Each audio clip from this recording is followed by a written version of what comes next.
that they had received a call from that aircraft, and that this person reportedly, and this did not come from the 911 center, but other reports, that they were being hijacked and that there was a bomb on board, so that the folks on board that plane did have some sense of what was going on. He reported smoke and fire in the cockpit, and a short while later that plane, or that phone line, went dead. More of our continuing coverage now around the area. We're going to go to Gary Sinderson, who is standing by in State College. Gary, what can you tell us? Marty, we are just back from Penn State. We'll do this quickly because we know there is a lot going on throughout the region. But at Penn State, administrators have been meeting all morning, huddling about campus security and other issues. They have decided to keep the university. Classes are on today and tomorrow. But what administrators are telling professors, it's really up to you, individual professors, if they want to cancel classes or they're being encouraged to meet and talk about the day's events. But so far, classes at Penn State are on for today and tomorrow, although we're told some of the Commonwealth campuses near the urban centers like Philadelphia and Pittsburgh, some of those campuses may shut down. That decision may come later in the day. Now, they are concerned about a backlash. Of course, there's a huge international population here at University Park, some type of backlash against Mideastern students. So they're trying to take steps to keep everybody cool and calm on campus. Just about every television on campus has hundreds of students huddled around, especially at the Hessel Union Building, the hub of campus. Also on campus, the Red Cross, American Red Cross, has an emergency blood drive on campus and in downtown State College. Hundreds of students there also signed up. In fact, if you don't have an appointment there, you're probably going to have to wait several hours. The goal there is to collect as much blood as possible to try to get it up to the New York City area and elsewhere where it is needed. Also, throughout this community, like other communities, churches are opening doors for prayer vigils tonight. A lot of them are at 7 o'clock at area churches throughout the State College area. At Penn State, one was scheduled for 7 o'clock on the Old Main Hub lawn, or on the Old Main lawn, we should say. That has been moved to the Hub tonight at 6:30, a prayer vigil at Penn State. But again, classes are on again today and tomorrow at Penn State, although it is up to the individual professors. They may cancel them or they may just meet to talk about today's tragic events. Marty, back to you. Gary, you talked about the large international student population. Have you had any sense of what those folks are going through? Have you been able to talk to any of them yet? Tell you the truth, really a lot of them are just as stunned by the day's events as everybody else is. And they had a special meeting, like I said, at Penn State to talk about how to react in case there was some kind of backlash against them. There's not too much in the way of added security on campus. There is some extra security at some of the places where they do military research, applied research lab and those kind of places on campus. But in talking to the students, no matter where they're from, everybody, of course, like everywhere else, is just stunned of what's going on. And they are huddled around the televisions. Like I said, the classes are on, but a lot of them have been canceled so everybody can keep up with the day's events. All right, Gary Sinderson, thanks for your work in State College. We'll check back with you later on as this story continues to develop. Again, if you're just joining us, there have been a number of terrorist attacks in the United States. One in Somerset County when a large aircraft crashed into the ground. We don't know yet what happened on board that plane, but there was a report.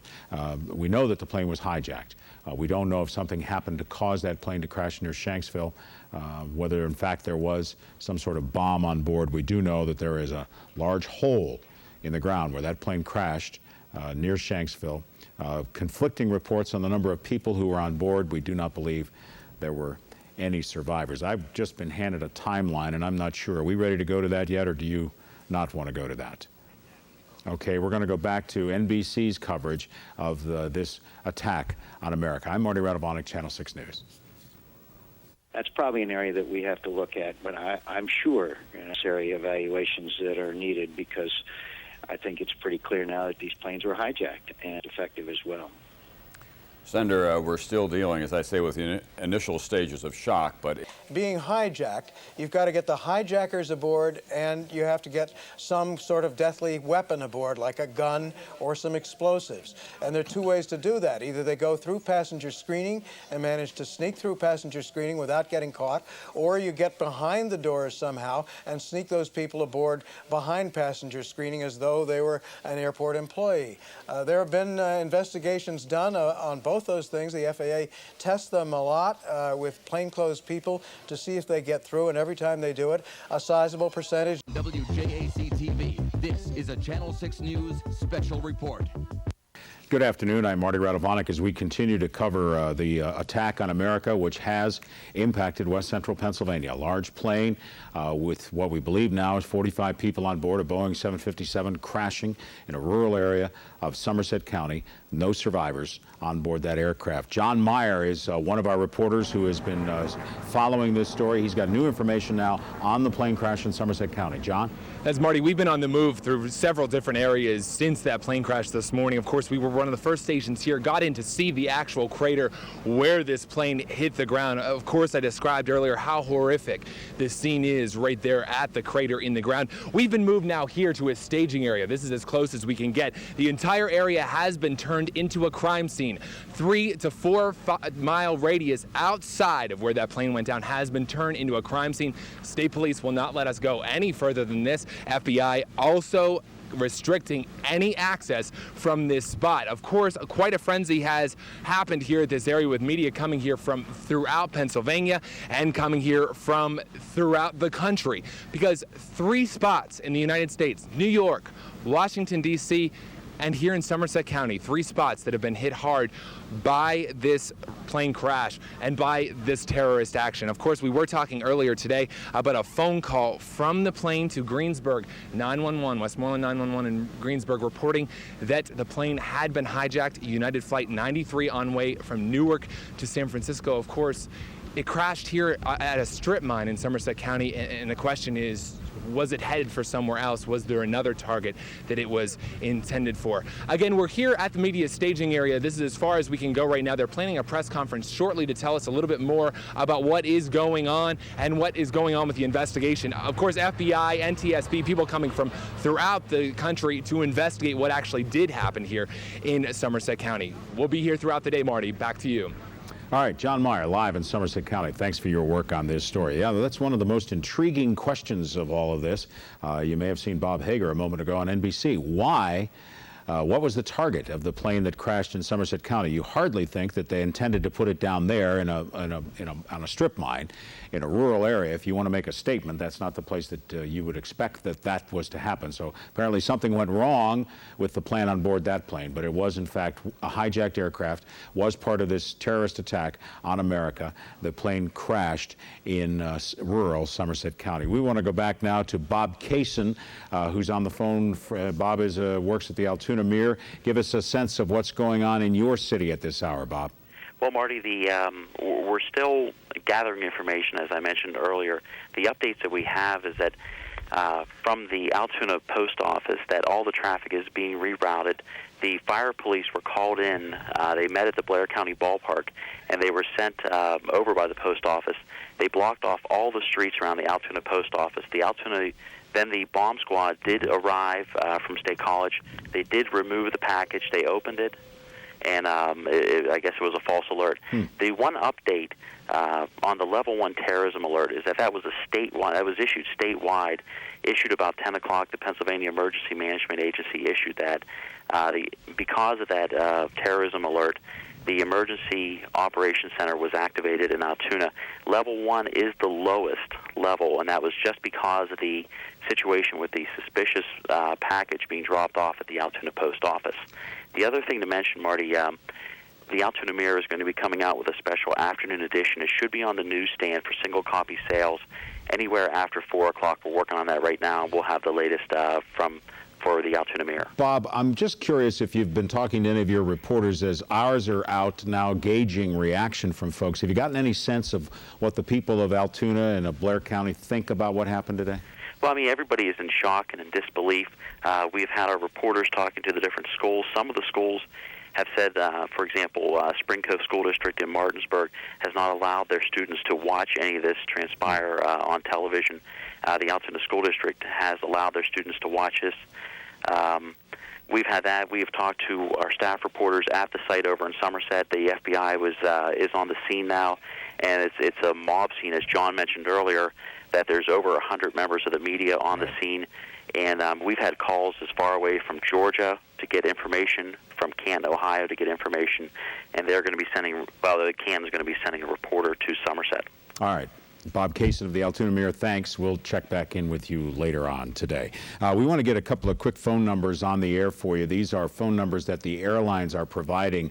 If in fact we've gotten some phone calls from people who have some questions about the flight, let's show you the United Airlines. This is the passenger service number, 1-800-932-8555. That's if you have questions about the United flight that crashed in Somerset County, Flight 93, 1-800-932-8555. We also have a number for American Airlines. That was the carrier involved in the attacks on the World Trade Center in New York. That number on your screen there, 800-245-0999. American Airlines passenger information, 800-255-0999. Stay with Channel 6 News for continuing coverage of this attack on America. For now, let's go back to NBC.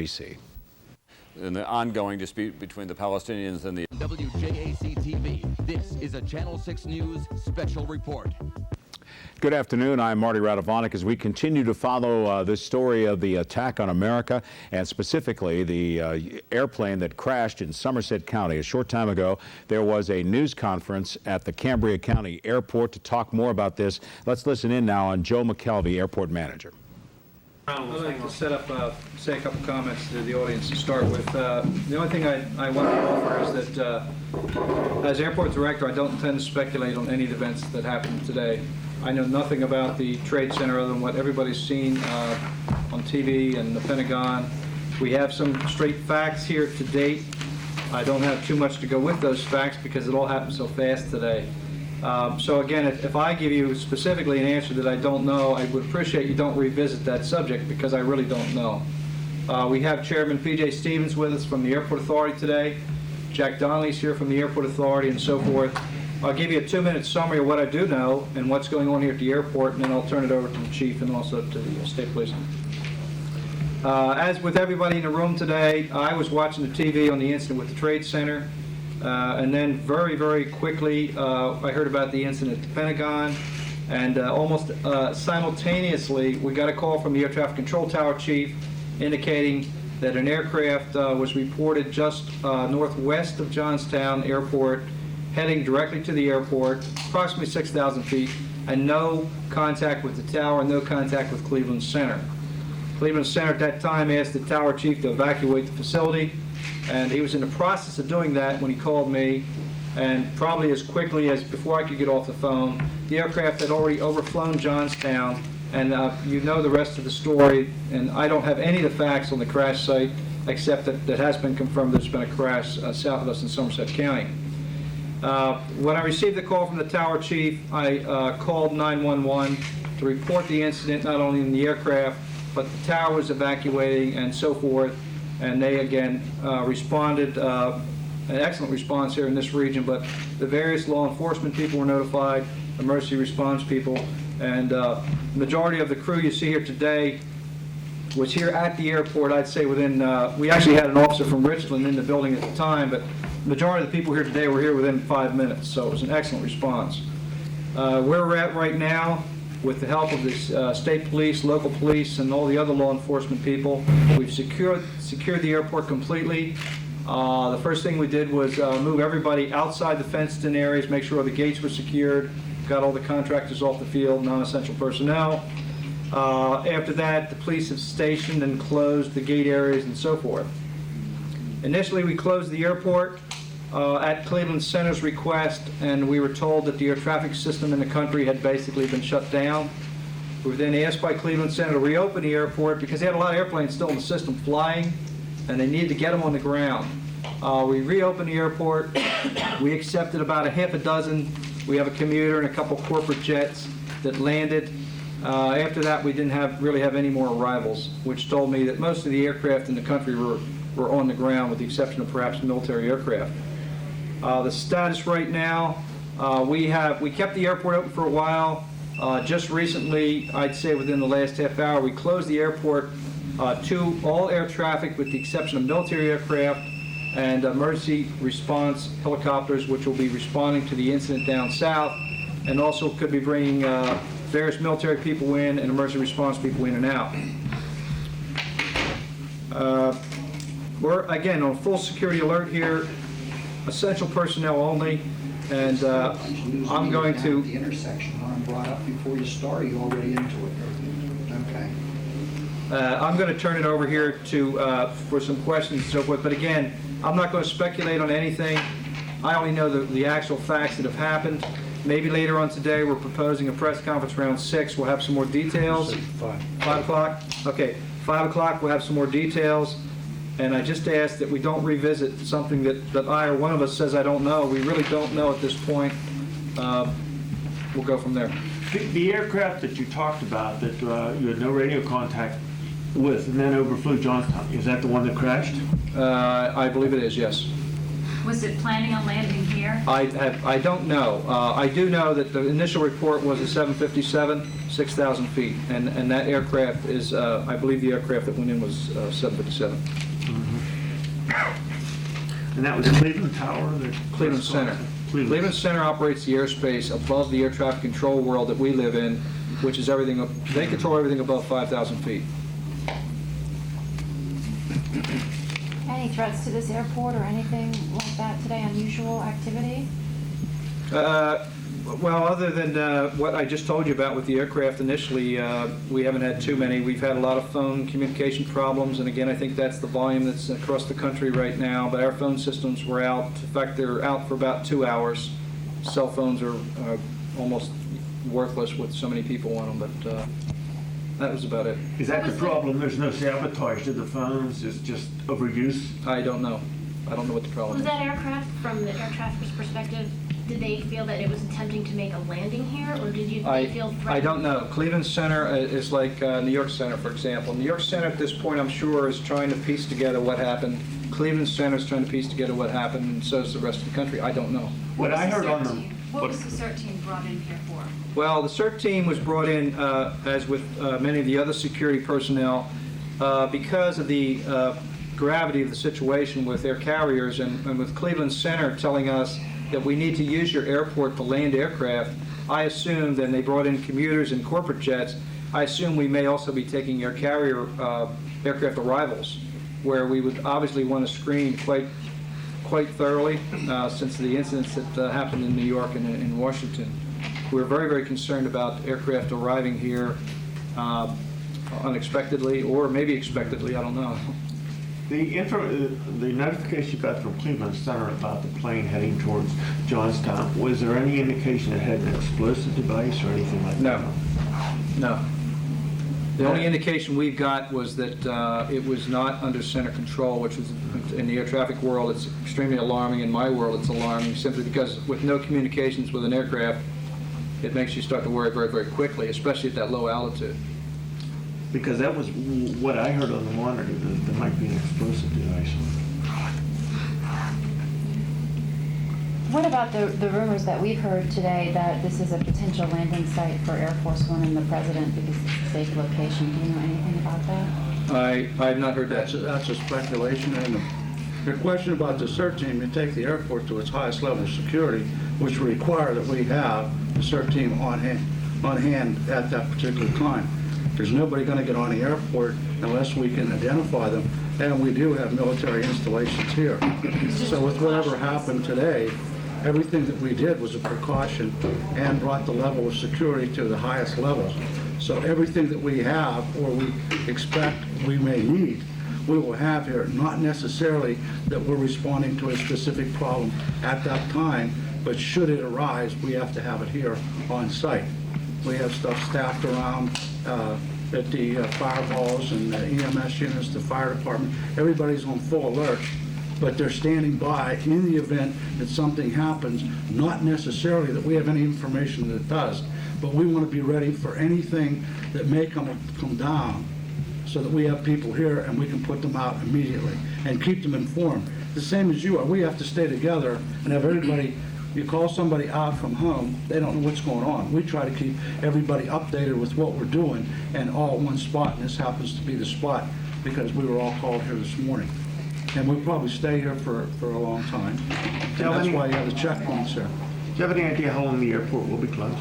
I'd say indefinitely at this time. We may open it up later on, depending on who we get requests from. For example, it could be a military request, Department of Defense, NTSB.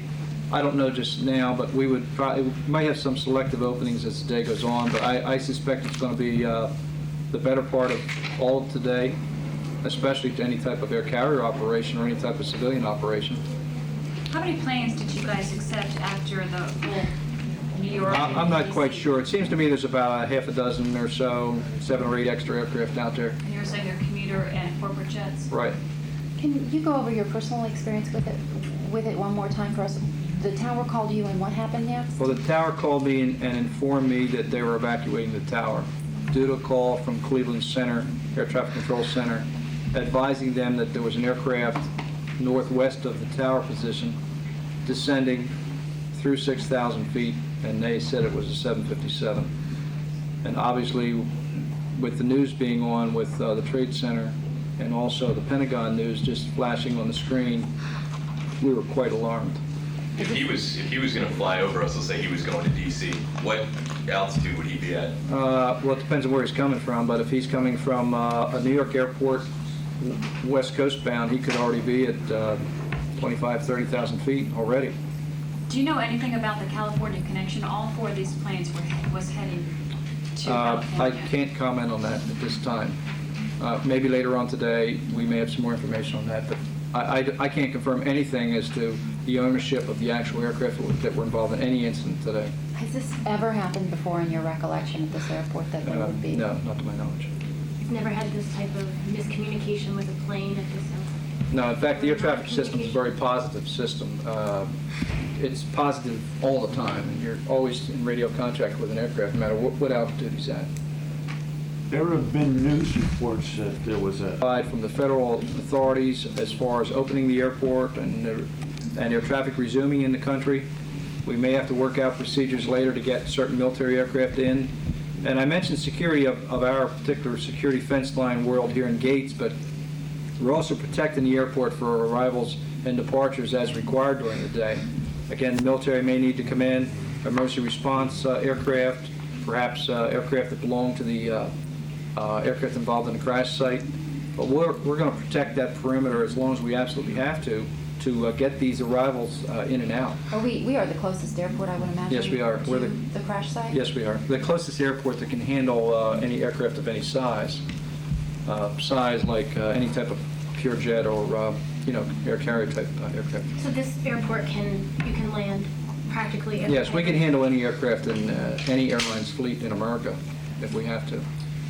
You said the plane was at 6,000 feet and was descending. Yes.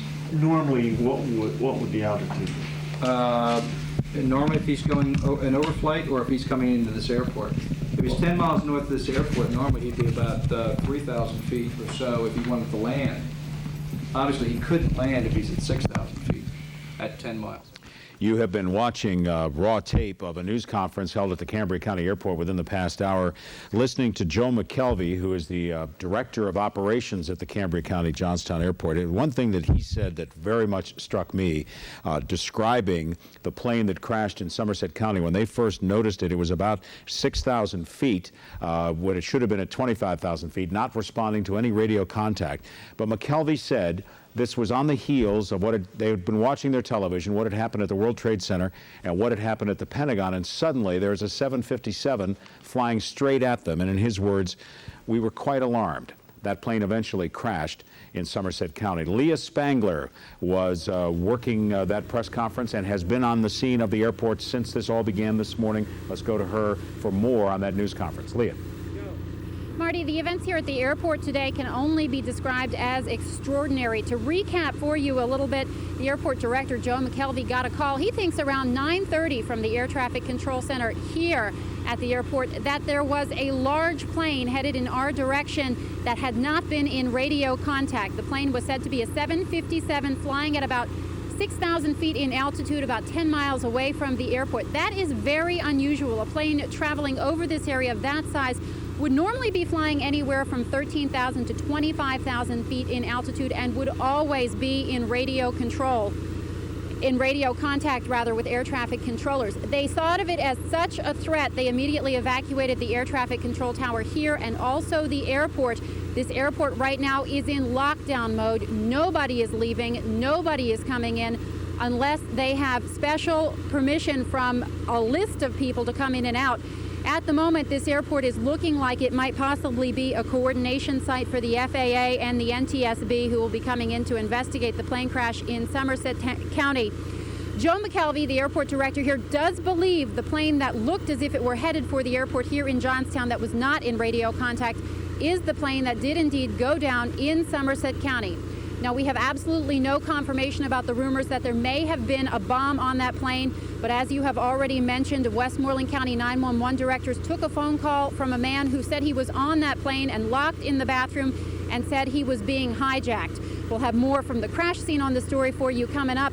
But also later today, we expect another press conference here at the airport to tell us what's going to be going on and when they actually will be bringing in the FAA and the NTSB inspectors. At the moment, though, don't plan on coming anywhere near the airport. They're telling people to stay home, don't be spectators. The area is shut down. 219, Lowe's, Home Depot, the Galleria, all completely closed down right now. The best bet for you all is probably to stay home and just keep track of what's going on through television and radio stations. Marty, back to you. Leah Spangler at the Johnstown Airport, thank you. Recapping what we know about this plane. There was a United Airlines flight number 93, a Boeing 757, en route from Newark, New Jersey to San Francisco. There is quite a bit of speculation now. Obviously, that plane was not intended. Its target, no one believes, was Somerset County. It's pretty much a certainty in the nation's capital by terrorism experts that that plane was either headed to the White House or to the Capitol. For whatever reason, it was put down in Somerset County. Whether there was a bomb on board, we don't know. We want to go back now and review an earlier videotaped interview that we had with a person in Somerset who witnessed the crash. Let's take a look at that now. Well, I was up working, working up at Rollock, and I was about 200 yards away from where it would be a wreck. It came up over that crane right there, probably about 20 feet above it. And as soon as I looked up, it just exploded. That's how fast it was going. There was no, I can't determine, how the landing is and how fast it was going, but it was just one big explosion. Did it seem to be coming down on a strange angle, or was it pretty much flattened out when it came across the crane? It was pretty much flat until right towards the end. Then it just did like a flop and hit nose down. And after it happened, I'm sure it caused a lot of stir at your workplace. Some people tried to get down and find out what was going on and try to help out.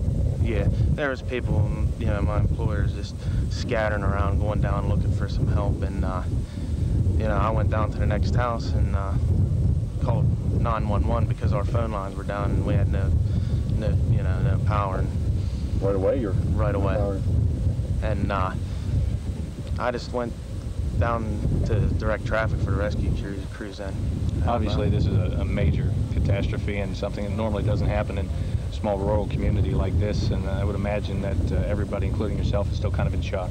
I'm in shock still. I mean, right now we're a part of history. This is one of the biggest events that happened in quite some time. I mean, this is bigger than Oklahoma City because there's, as we speak right now, there's planes going down across America everywhere. Thank you much. An eyewitness to the plane crash in Somerset County, part of today's terrorist attacks on the United States. To recap, there were 4 planes that were hijacked. We know that 2 of them crashed into the World Trade Center in New York City. 1 was crashed deliberately into the Pentagon, and the 4th plane, we believe, that was headed for either the Capitol building or the White House. Something happened to bring that plane down in rural Somerset County in Shanksville, north of the Somerset Airport. Again, another chilling report. A person on board that aircraft, locked in a bathroom on board that plane, made a cell phone call to the emergency center in Westmoreland County and told the dispatcher, quote, "We are being hijacked. We are being hijacked." Shortly after that conversation, the plane crashed, slamming into the ground at a 45-degree angle. We believe 45 people were on board that aircraft. There were no survivors. The FBI and the NTSB has now surrounded that site and closed it off. And the investigation into exactly what happened goes on. We've been getting some calls from folks who may have had people on board some of these airlines. There were 2 airlines that were involved, United and American. We have some numbers we want to show you. If you've got questions, if you knew someone perhaps that was on board those aircraft, there are numbers that you can call. And that is the United airline number there, 1-800-932-8555. The United Airlines was Flight 93 that crashed in Somerset County. Let's show you the American Airlines passenger information line, 1-800-245-0999 if you have questions. Do we have time to go to the timeline of what we... all right, let's take a look at what we know about the incident in Somerset County that is part of this terrorism attack on the United States. At 9:15 this morning, the Cambria County Airport was closed to most flights, reopening for a short period in that time when they finally noticed that there was a plane just before 10 o'clock, a distress call from the plane to the Westmoreland 911 Center. That is the comment that they were being hijacked. That plane was about 6,000 feet when it should have been at 25,000, not responding to any control tower inquiry as to what was happening or where it was going. It was shortly after that call to the Westmoreland County 911 Center that that plane went down. The plane crashing in Shanksville in Somerset County.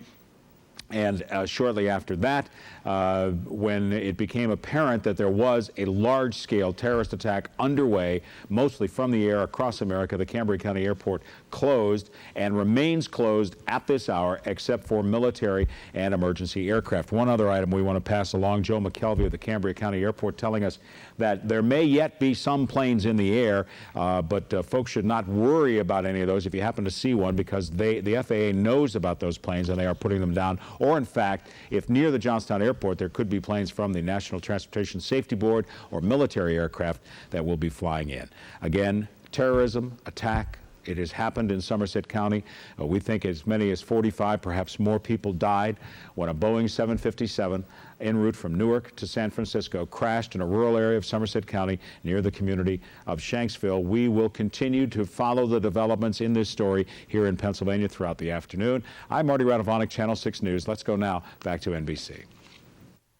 It is our collective belief that this nation has to organize itself both to try to prevent these things from happening. And then the same holds for international flights. All outbound flights to Europe and Asia or anywhere, South America, and any inbound flights from overseas or foreign countries, all that is grounded at least until noon tomorrow, and then the agency will reassess it after that.